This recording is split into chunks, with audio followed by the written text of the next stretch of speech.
Thank you for tuning in to the Patricia Show. My name is Patricia. Please press like, subscribe, and share. I want to talk about reincarnation.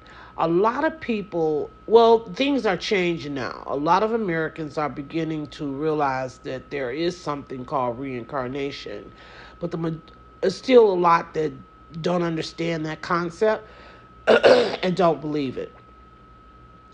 People in other countries, like Asia or Europe, they do believe in reincarnation. So I want to just explain this to you. Excuse me. I never believed in reincarnation. It wasn't in our religious structure when I was coming up.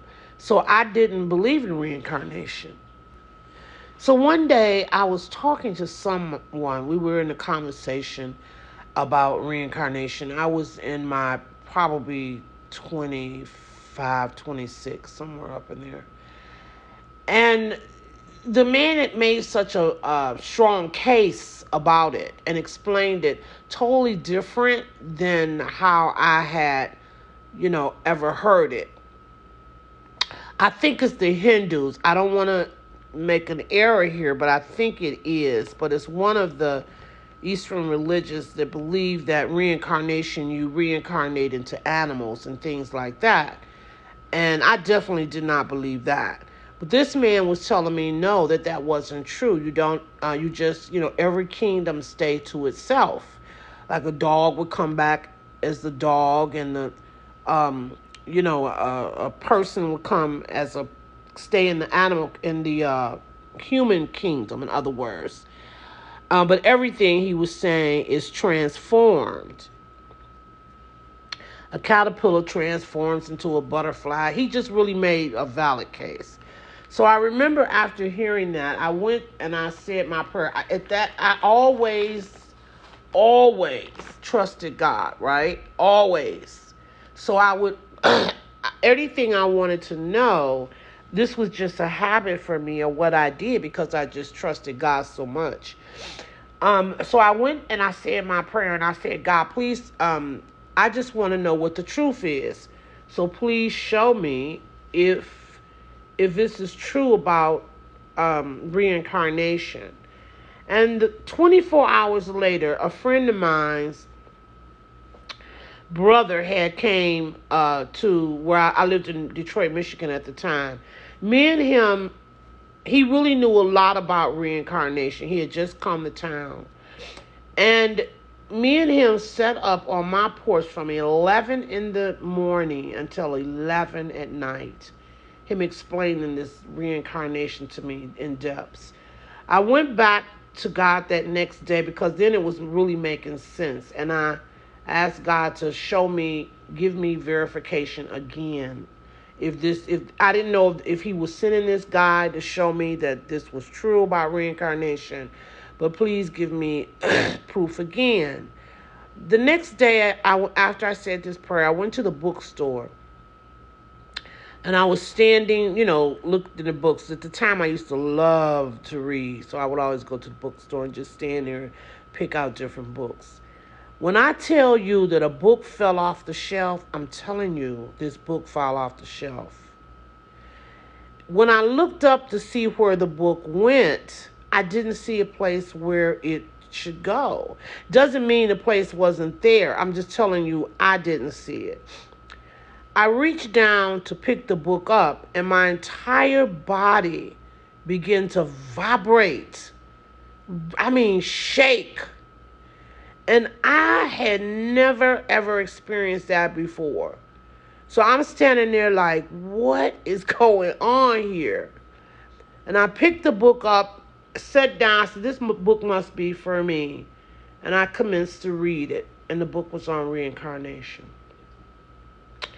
After that time, my belief changed because I thought God was sending these things into my life to show me that it was true. And then 2 days after that, it was a program on TV. It was a talk show, a local talk show called Kelly and Company. And they had someone on the show talking about reincarnation that just really made sense. And I thought that was the third confirmation that God was giving me that there's something to this. So from that point on, I asked God to really teach me about reincarnation, help me to understand this. So what I have learned from that day to this is that we are here to evolve. We are here to learn how to love ourselves. We are here to learn and understand that God loves us. We are here to balance our energy because, again, we are energetic beings. Everything on this planet is made of energy. Everything. When you break it down, it's all energy. Okay? In order to do this, to learn to love ourselves, to learn that God loves us, to learn that we are powerful beings, to learn who we really are. It takes time, and you're not going to learn everything in one lifetime. So you reincarnate to continue your journey. Now, in each lifetime, every time you do something that unbalances your energy, you have to learn that lesson over. Unbalance your energy is what the Asians call karma. So let me give you an example. Let's say in one lifetime, I'm going with a married man. I know he's married, and I know he's married. Well, let's say that I go and I do some hoodoo to break him up with his wife. That's a good one. Let's say I do that. I'm going to do some voodoo to break him up with his wife. I end up getting him. So now I've unbalanced my energy at that point because I've gone from light, which God is, which I am, to negativity. Because hoodoo is negativity. You're doing something to bring people harm, okay? Even though he didn't physically get any harm, the wife was harmed. Her children were harmed emotionally because I took their father and her spouse away. So now, in my next lifetime, when I'm getting ready for my next lifetime, I have to balance that karma. So the board of, I've already died out of that life. I'm in between lifetimes. So the board of karma come to me and say, would you like to balance this karma in the next lifetime? I say yes.